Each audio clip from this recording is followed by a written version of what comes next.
Hi everyone, this is a video for the Houston EMP Prepper Meetup. We've had our first meeting.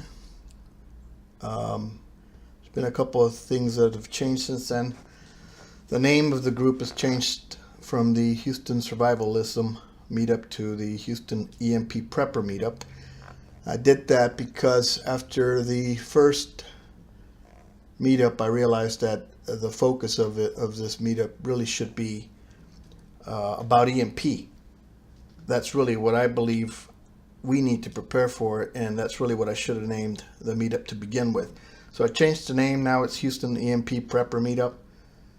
And like I said, we had our first meetup a while back, and we've been talking, my wife and I and members, about what we should do for the next meetup. And excuse me, one of the things that we've decided to do is to create these videos that cover what we did in the first meetup so that we could provide it for members who weren't there at the first meetup. They could watch these videos, and in essence they could catch up and be where we are, because this is fundamental. What's in these videos is fundamental to understand the entire point of this meetup. So without it, if you just showed up for the second meetup and we were covering firearms, or we're covering suturing wounds or whatever, you wouldn't have a foundation or a context as to why we're doing those things. Excuse me, I got a bit of a problem with my throat. So I wanted to create these videos. There will be 4 videos. The first one is this one, which is what is an EMP. It goes into some detail as to what an EMP is and why we should really be worried about it, and why we should prepare for it over any other scenario. The next video will be the EMP scenario walkthrough, and there's a video within that as well. The third video will be a plan to prepare for the day of Teotwaki, which is the end of the world as we know it. And the fourth video, the final video, is a plan of action. So the key difference there is those underlined words. One is what to do now to prepare for that day, and the other plan is a plan of action for that day, for the day it happens. In addition, that last video will cover resources and contact information for myself. All right, let's get going. Your question might be, why should I prepare for this? Why is this important? If you're not prepared, you are preparing to fail. It's very true. I mean, if you have no plan at all, you're guaranteed you're going to fail pretty much. But at least if you make some plan to prepare, you have a chance to succeed. And I kind of think of it as similar to insurance, medical insurance. You know, we get medical insurance not really to cover colds and the flu. The true purpose of medical insurance is to cover us against catastrophic injury or illness. Those that's going to take everything we have, all our money, all our savings, getting loans and everything else.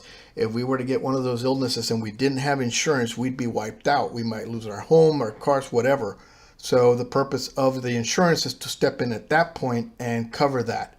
And that way you're not basically financially destroyed. That is what this is about. This is us preparing for the worst case scenario. If you prepare for that, anything less than that is no problem. And I started preparing or prepping back when Hurricane Rita was a problem for us up here in the northeast of the city. If you went through it, you know what I'm talking about. But basically the city fell apart. They waited, I believe, if I recall correctly, it didn't look like the hurricane was going to hit us up until right before, and then they panicked and tried to get everybody out of the city. And you know, you have 2 million people trying to get out on Houston's freeways, and it clogged everything up. And as I said, I'm on the outskirts of the city, so we watched it kind of going through. And at one point, I went out the next morning, or the morning of that the hurricane was going to hit. That morning, I went out to get some gas to a local gas station, and I knew the owner at that gas station. It's just a mom and pop type of setup. And I went there, and there were about 30 cars surrounding the place, tons of people standing in front of it. It looked dangerous. As I drove up, I realized I hadn't thought this through. I had my nephew in the car, my dad in the car, who's elderly, and I hadn't really thought this through. I had no idea that once I got out into the street, out to near the freeway, there would be that kind of a situation there. And as I drove by slowly to catch a look in and see what was going on, because I knew, like I said, I knew the owner, I saw him and his son sitting inside the store. The doors were barred, and they were holding shotguns. And there were people at the door trying to get in. And I realized then that quickly, our society was starting to fall apart. The hurricane hadn't even hit yet. And there were people confronting someone holding a shotgun, demanding to get gas, although he had a sign that said no gas. They were out. And that made me realize that we put a lot of trust in everyone around us keeping their act together when confronted with something serious like this. And I think that's a big mistake. The reality is that most people have no idea how to survive or how to handle things. They'll fall apart, and very quickly things will turn ugly. And I saw it there firsthand. So that kind of opened my eyes, and I started to think about what's going to happen when something really big does happen. If it took just that much to get people to start getting violent, and you've seen it on TV and the news and videos, it doesn't take very much. So that kind of got me going on down this road. What's an EMP? If you haven't heard of an EMP, it stands for electromagnetic pulse. Basically, it's a nuclear weapon going off or a solar flare coming and hitting the earth. So there's two types in there, and I'll cover them here a little bit more. But if you prepare basically for this, and you're covered for this and can survive this, you'll be able to survive everything else below it, including hurricanes and you name it. That's why when I've been asked about, well, you're going to cover hurricanes and preparedness for hurricanes or floods. No, I'm not. I'm going to cover this. And if you are in this meetup, you need to be aware that this is what we're going to cover. This is what we're going to prepare for. It is the end of the prepping. I mean, if you can prepare for this and survive this, everything else is going to be a cakewalk for you. So that's why I focus on this. The point of an EMP, and the reason an EMP is so dangerous, is that an EMP, whether it comes from the sun or whether it comes from a nuclear attack, it's going to knock out the grid.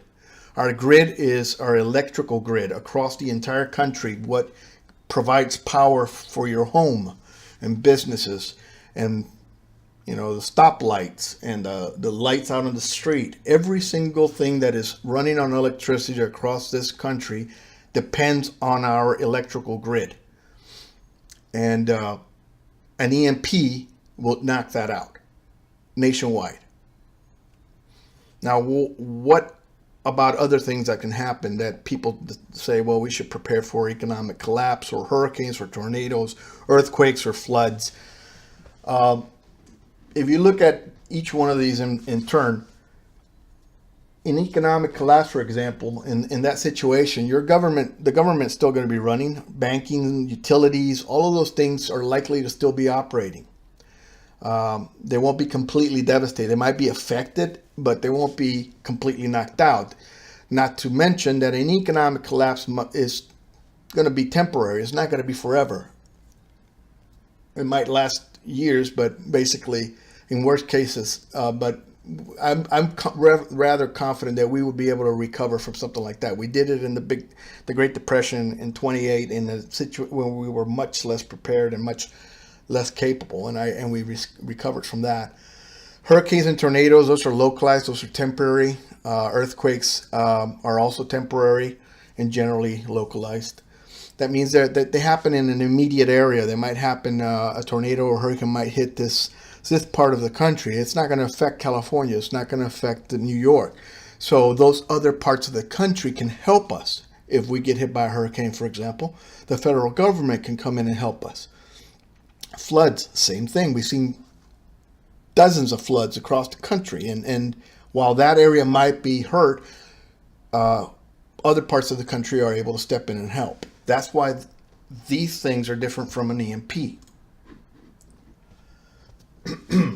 As I mentioned before, there are two ways to knock out the grid. There are two EMP types, but if we step back away from EMP, there's another way to knock out the grid aside from an EMP, and that is that the grid itself can be hacked.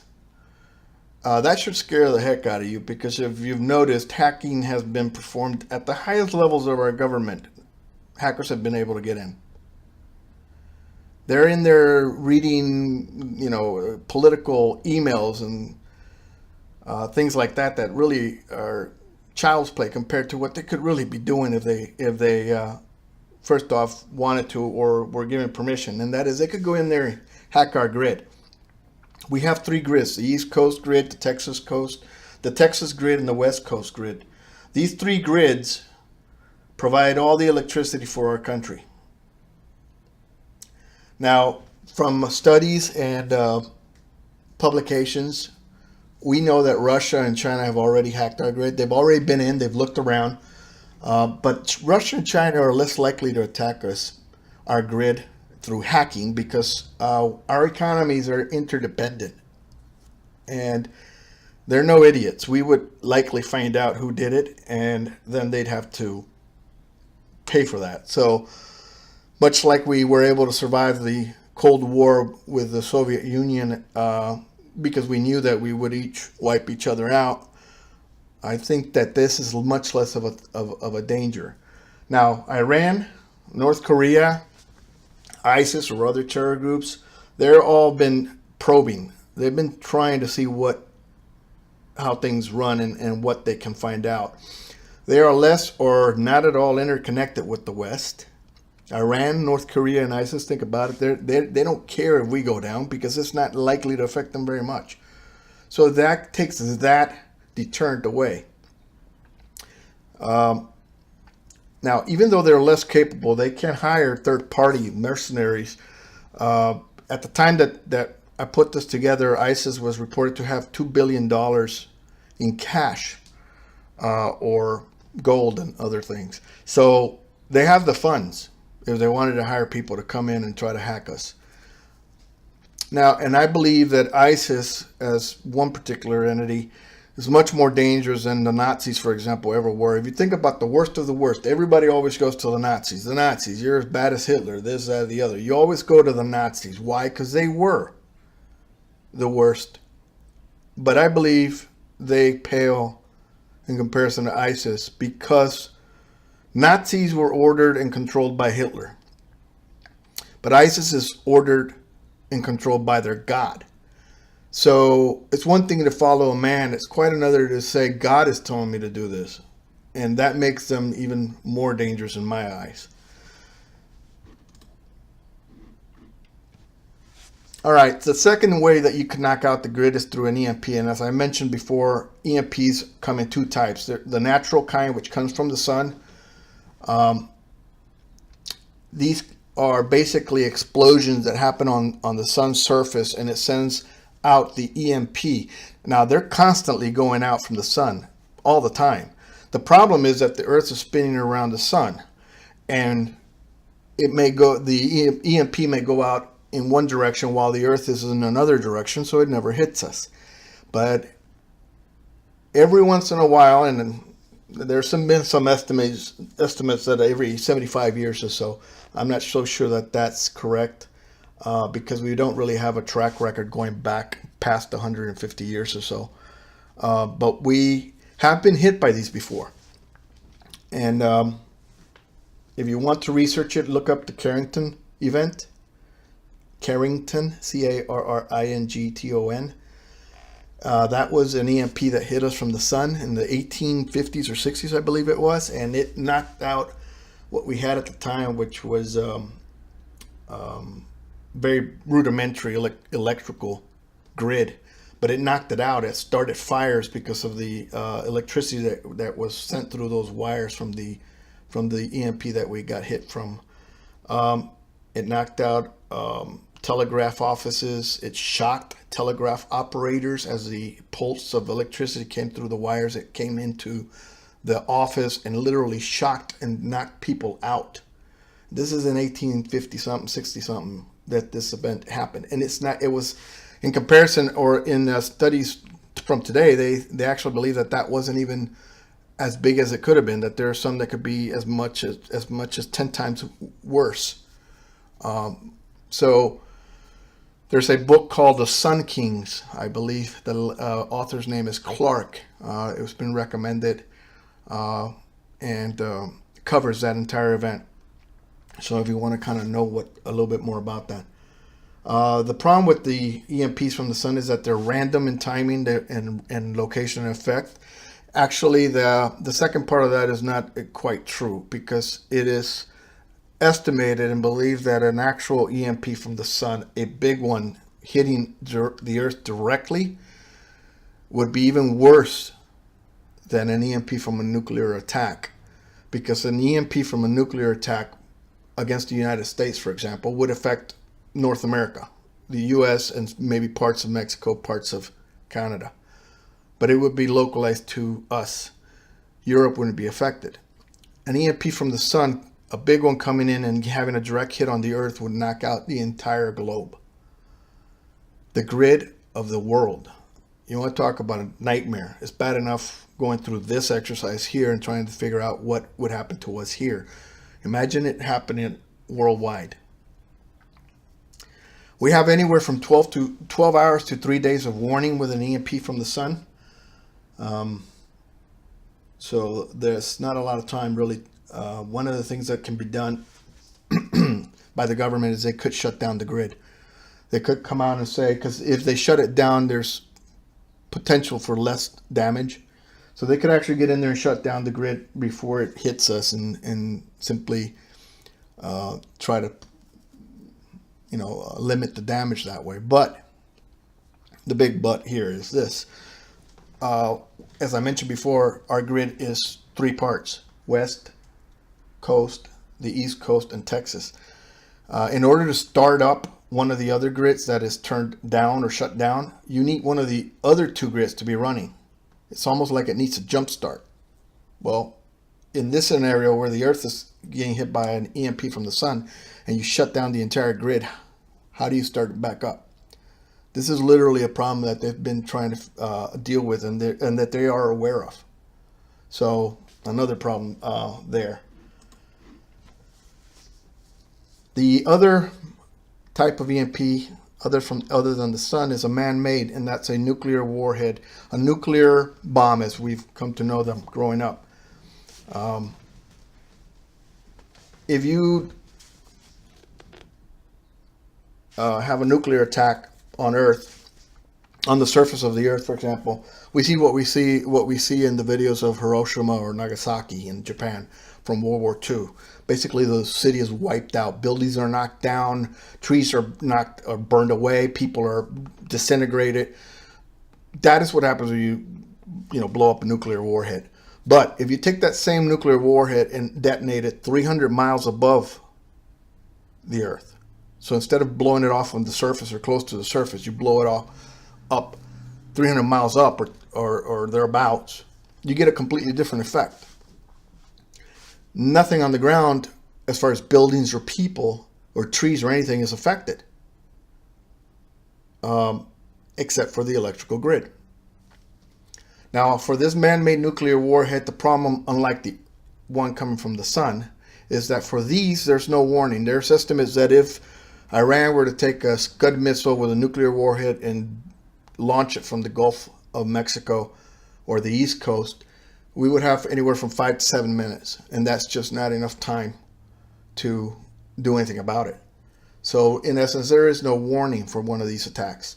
The other thing to be concerned about with this is that not only is there no warning if it's fired that close to us, but all of our Cold War defensive systems are facing northward, because the shortest route from a nuclear warhead launched from the Soviet Union during the Cold War is for the nuclear weapon to come over the North Pole and hit us. It actually is a shorter route that way than to come around the world sideways. If it comes over the north, it's quicker.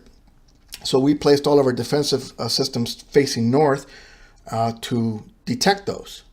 We also have some on the west coast in Alaska and California that are facing west against China and North Korea, and those would detect those launches coming in from there. But the east coast and the Gulf of Mexico and the southern border, there we have nothing down there. So not only will we not detect a launch coming in from those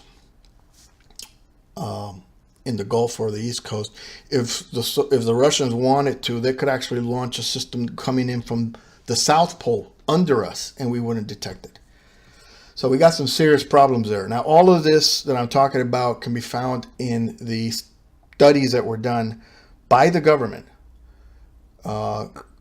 There's links at the end of the fourth video that will have links to the actual governmental studies that were performed, and this is all in there. It's telling us the government knows exactly what this is and what can happen, and yet they have done absolutely nothing for over a dozen years now. It's shocking, and you cannot believe it, but it is true. I will give you some resources at the end of these videos that you can watch, where the people who did the studies, these are admirals, retired admirals, and very high-ranking government officials, most of them retired, who were tasked with studying this, and they came up with what I'm showing you here. And yet you can't get the government, the federal government, and our Congress people to get their act together and actually take this seriously. It's beyond understanding how we are sitting in this situation. All right, so this EMP then affects the entire country and could last months or years. Estimates right now are that it would be 18 months. Think about that, 18 months for the entire country without electricity. The most recent videos that I've seen now say that could be as much as 5 years. And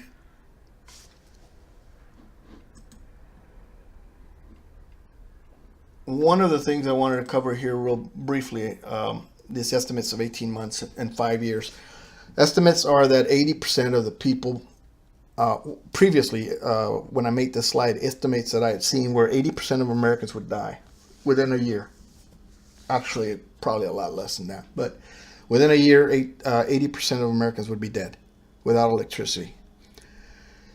And now the estimates are that actually 90% of us would die. And that 5 years after this happened, we would still have 80% of the country without electricity. That is some sobering data. All right, let's break down the actual EMP, the electromagnetic pulse. There's 3 parts to it. Remember, the nuclear weapon goes off 300 miles above us. We might not even see a flash. We wouldn't hear anything. We would certainly not feel anything. It wouldn't knock any buildings down or anything. We just would see the electricity stop. The first part of the EMP is the first component, E1. It's an energy pulse lasting a fraction of a billionth to a few billionths of a second. I mean, this is extremely quick. It is the electromagnetic shock that disrupts or damages electronics-based control systems, sensors, communication systems, protective systems, computers, and similar devices. Basically anything that is electronic, that has computer chips in it, would be damaged or knocked out completely. This damage or disruption occurs essentially simultaneously over the entire country. So if it hit 300 miles up, and I've heard some in these recent videos that they would likely three EMPs would go off simultaneously over the East Coast, the middle of the country, and the West Coast, to basically that's how they would guarantee that the entire country would be knocked out. I don't think it matters. I think if we were to have one part of our grid wiped out, as I'll tell you a little bit later about the kind of damage that we're talking about, I don't think it would matter. If the East Coast was knocked out, we would have serious problems in this country. That would become a wasteland in the East Coast. And I'll get into that in a minute here. The second part of this EMP is the second component, the E2. This is similar to lightning in its time dependence. In other words, the length of time that it happens is more like lightning. Instead of a billionth of a second, it's more like what we see in a lightning bolt. It is far more geographically widespread than a lightning bolt. The lightning bolt hits and it affects one little area. This is spread out over a much wider area. The amplitude or strength of it is somewhat lower. This normally would not be an issue because a lot of electronic systems have protective measures in them against lightning. But because of the E1 component, the first part of it, the instant flash that happens that knocks out protective systems, this part then comes in and actually damages them.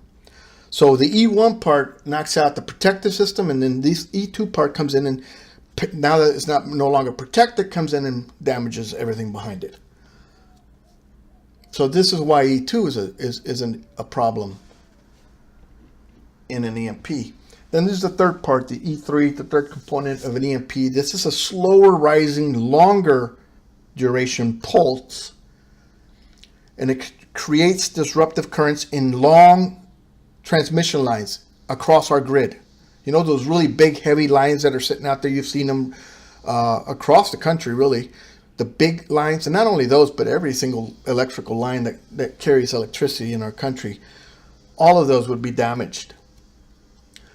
This damage would extend to electrical supply and distribution systems connected to all those lines. So all of those substations and transformers, all of those would be wiped out. Not only that, but the latest videos that I've seen, newest analysis of it says that the amount of load going through those lines would be such that the lines themselves would be damaged and likely explode at the ends where they're connected to the pylons. That would explode there.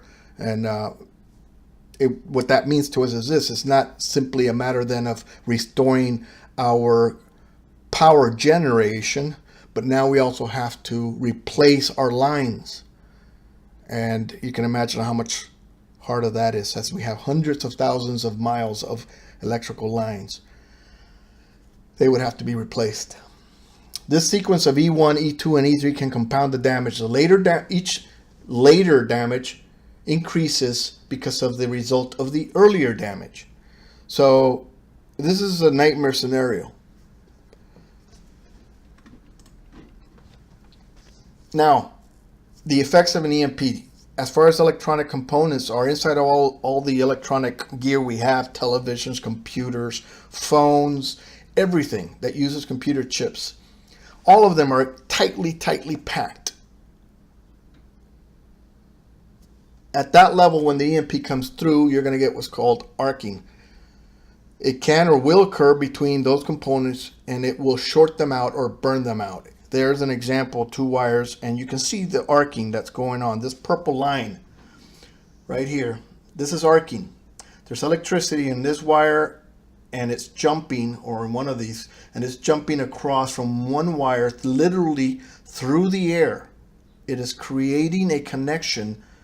There is no wire here where this pink or purple line is. There's no wire there. The electricity is literally jumping from one wire to the other across thin air. That's called arcing. And that's what's going to happen inside of our electronic equipment at all those chips and everything, they're all going to get basically burnt out. So here's some examples of, or an example of what damage looks like. This is a computer chip. And you can see here the burning or the damage to it. This is fried. This is no good anymore. So it's not going to work. Now let's take this to the next level. Why should we care that the grid goes down? If you look at this graphic here, if all three grids are down, and some people believe in some studies and people believe that even if one of the three grids goes down, all of them would go down. They're interconnected. All three grids are interconnected. They feed each other and draw from each other. And the fear is that even if one of them were to go down, it would take the other two down with them. But put that aside. The reason we should be terrified of this, and the reason we need to call our congressmen, every one of us, and demand that they pay attention to this and follow the recommendations of the commissions. We had one in 2004, a commission on EMP, and they came out and said all this. Basically, we're in critical danger of this. There is nothing that could take our country down like this, and it is doable by the smallest group of people you can imagine. Wouldn't take very many. It doesn't have to be Russia or China. Even Iran could knock us out, or South Korea could knock us out. So the reason why this is so dangerous is if you look at this graphic, everything in our society is interconnected. And it's all interconnected through computerization and electrical power. Computers are everywhere. You've heard that before. Well, guess what? That's exactly why we're in trouble. Because our computers run our oil and gas system or infrastructure through the fuel supplies and compressor stations, our communications. Think about everything, internet, phone lines, everything is computerized. Our water systems are computerized. Our banking and financing are computerized. Our government is computerized. Our entire emergency system infrastructure is computerized. Our transportation across the country is not only computerized, but it's also affected in other ways. And of course, our electrical system is computerized. Now, all of these other systems, if you stop and look at all of them, look at every one of these, they all depend on this one, electrical power. All of them depend on that. You knock out this,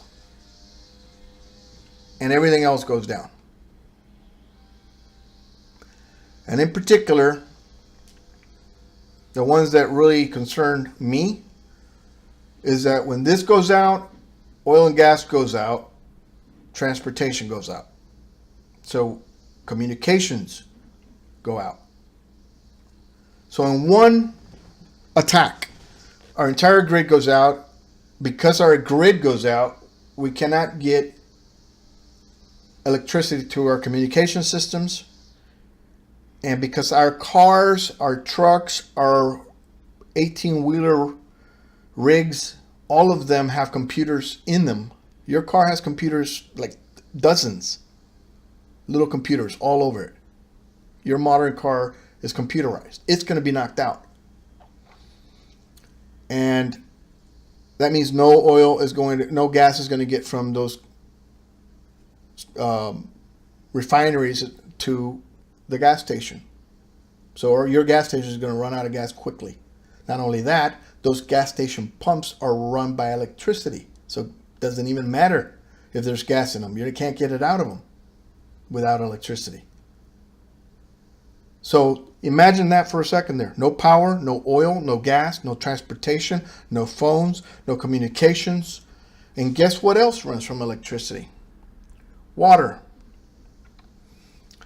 Modern systems, water systems, use pumps that are run by electricity. Those pumps go down and your water pressure goes down, and before you know it, you have no water coming out of your faucets. Those that have those big water tanks that use gravity, those small towns and other towns that have those would work until that water in that tank ran out, and then they would be out of water too. So this is the picture that should make everything clear to you, why an EMP is so dangerous.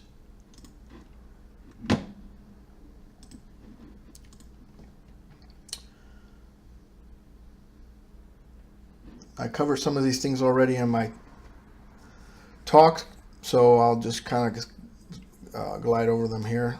We talked about the 3 grids. They're all interdependent. Now I'm going to go into a little more detail into that graphic that I showed you. And here's the key thing you need to remember. Within telecommunications, think about all these things that are included. TV, radio, internet, computers, cell phones, landlines, ham radios, all modern electronics that have chips or transistors would be wiped out. So everything that deals with communications would be out. Within banking and finance, all your bank branches run on electricity. I don't know about you, but I don't think a lot of banks are going to keep their doors open when they can't track what is going in and out. Some of them might be able to do it through paper, at least initially, when they don't realize that they're out for good. They might be willing to give money out and in by paper record, and I'm certainly going to run out the minute this happens if I'm able to, and get to my bank and try to get the money that I might have in there out. I have some other backups to that, of course, and that is that you should keep money and other valuables like gold and silver or anything like that away and out of the bank, secured for just this kind of a situation. ATMs are all electrical or electronic, so of course they're not going to be working. There's no money to get out of the ATM. Under transportation, yeah, we've seen this in Hollywood, but guess what? It's actually real. Planes, there was about 4,000 airplanes flying above us at any time. That's, if you do the math, about 500,000 people, give or take, are up above us. Any time you stop and think about it, you could pretty much bet there's about 500,000 people above us. That's how many planes are up there.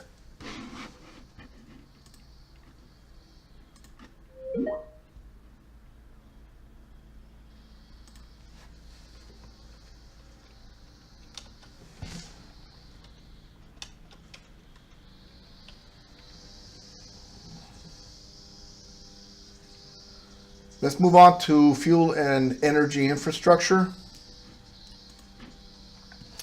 Refineries, of course, are going to be out. They won't have electricity. Another nightmare scenario or nightmare part of all this is the nuclear reactors. We have 2 of them in Texas. There's 100 in the United States altogether. You saw what happened in Japan when they had that earthquake and the tsunami and it knocked out the power. It was the power going out that was running the pumps to keep the water going into the nuclear reactor and keeping all of that cooled down. When the water can't run anymore, then they overheat and they melt. You have a meltdown. Anyway, in Texas, we have 2 of them. The South Texas project is in Matagorda County near Bay City, about 90 miles southwest of Houston. And then also there's a Comanche Peak nuclear power plant, which is in Somerville County near Glen Rose, Texas, about 40 miles south of Fort Worth. So there's 2 of them near enough to us that we need to be aware of them. If you are the type that is into advanced prepping and have a bug out location, a place where you're going to go if and when this all happens, you need to be aware of where these power plants are so that you can avoid them. The big question is, what's going to happen? Well, there are generators at those nuclear plants that are designed to keep the water working. Their problem is that those generators have electronics in them. We don't know if those generators will survive the EMP. Even if they do survive the EMP, how long will they survive for? Most of them have anywhere from 7 days of fuel to 30 days of fuel, and then the fuel runs out and the generators shut down. So then if that happens, or if it happens right off the bat and the generator goes down and there's no electricity, you're going to have a nuclear meltdown. So this is a scary situation. This is something that's also in the commission report. And again, how anybody in Congress could actually have read the report or even the summary and not be sitting there saying, this is our number one priority in the country, should be this. The fact that it isn't tells you they haven't read it, or they don't understand it, or they're just idiots. I think probably a combination of all of that. Let's move on to gas stations. At gas stations, pumps won't work without electricity, so there's no gas to be had. And let's move on to food. There's only 3 days worth of food on store shelves at the supermarket. The minute the power goes out, your refrigeration stops working, of course, and food starts to go bad. So the food that's in refrigeration is going to start to go bad right off the bat. Now, the problem is many of these places won't know that this is permanent, that the EMP knocked us out. They'll think this is a normal, power out situation. So they might leave their doors open and operate through cash only. And that's something that you need to be aware of if this happens, and and I'm going to give you some information as to how to know that what is occurring is an EMP versus a regular power outage. When you know the difference, you have an advantage, and you can make some moves to save yourself and your family and help yourselves. And that is, if you know it's an EMP, you need to get to the bank quickly and see if you can get cash out, and you need to move quickly to the store and get what you can and need quickly, because they might be allowing you to get in there and get stuff out, not knowing that this is a permanent outage. Delivery trucks are not going to be running. They're not going to replenish grocery stores. Why? Because the delivery trucks have computer chips in them and they're burnt out, and also because there's not going to be any fuel. Another key thing to keep in mind is most families in the country have less than a week's worth of food at home. What's going to happen when that food runs out and they go to run across to the supermarket and there's no food there?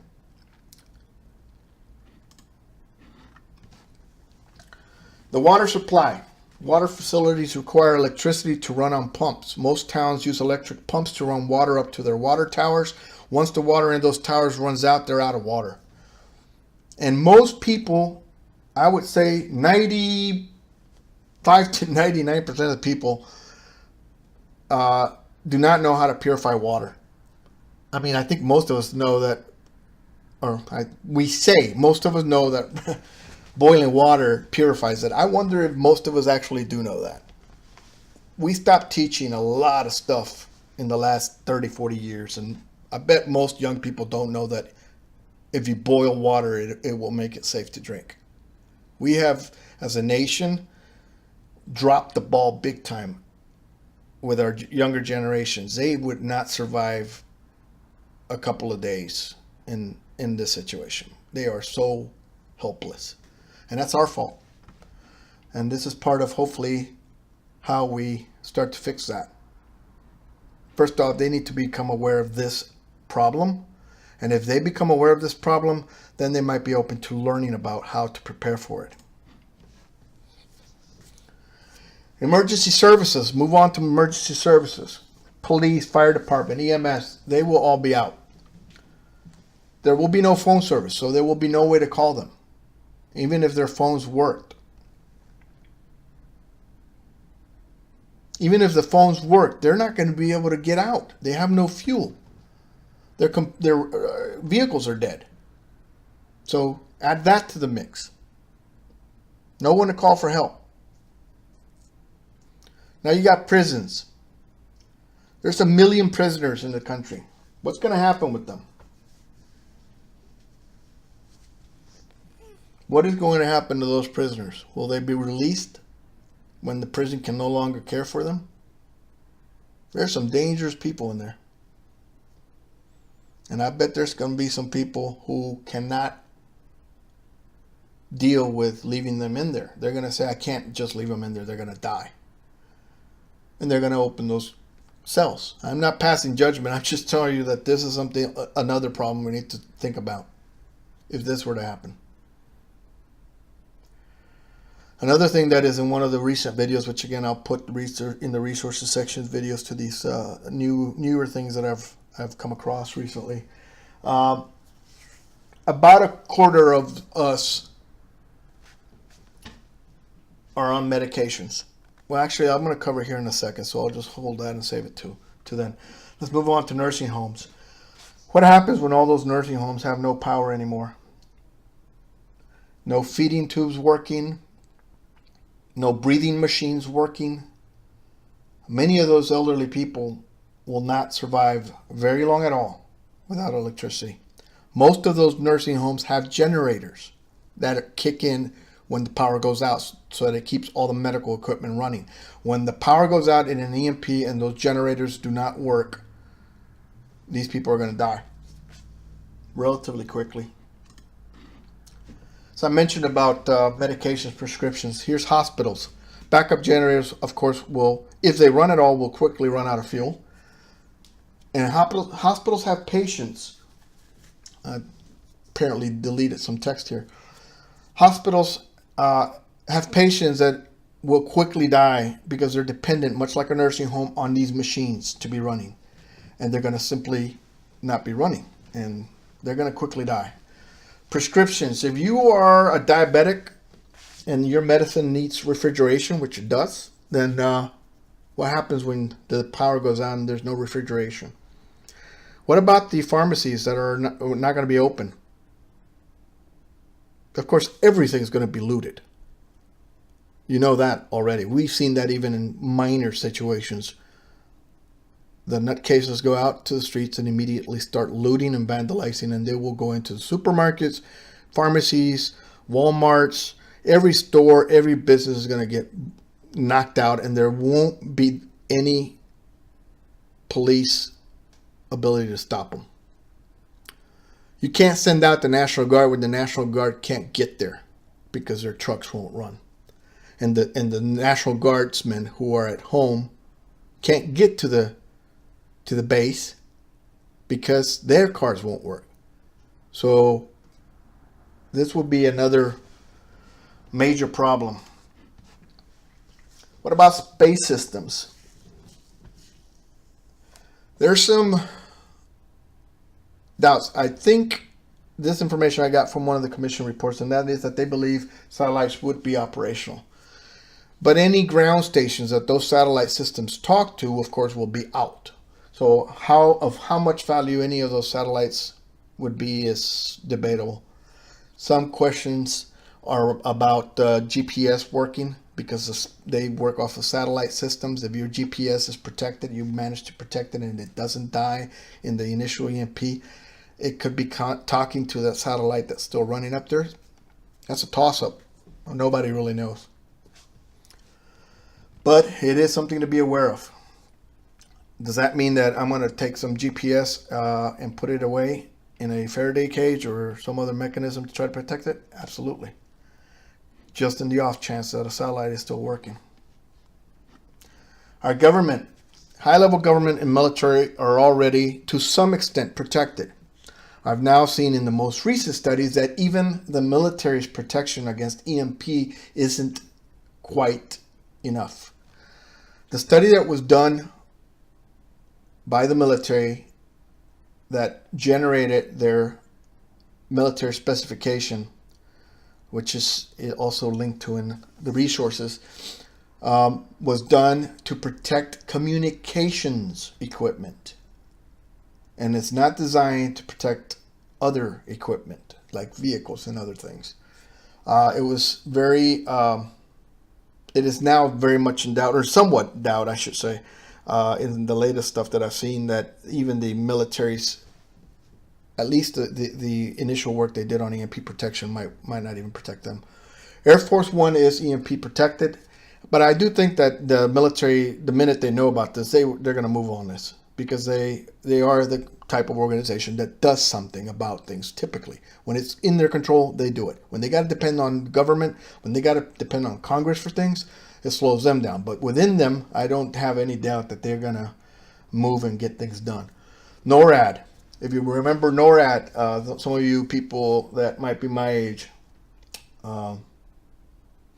North American Aerospace Defense Command. This is basically where they control all of our nuclear weapons from and monitor other countries' nuclear attacks against us. All of that used to be, when I was a kid, in a mountain called Cheyenne Mountain, in an underground bunker, literally under the mountain or in the mountain. And that was done to protect us from a nuclear weapon attack. When the Soviet Union went down, and sometime during the 90s, NORAD was actually moved out of that mountain, and that mountain was shut down. Well, guess what's happened?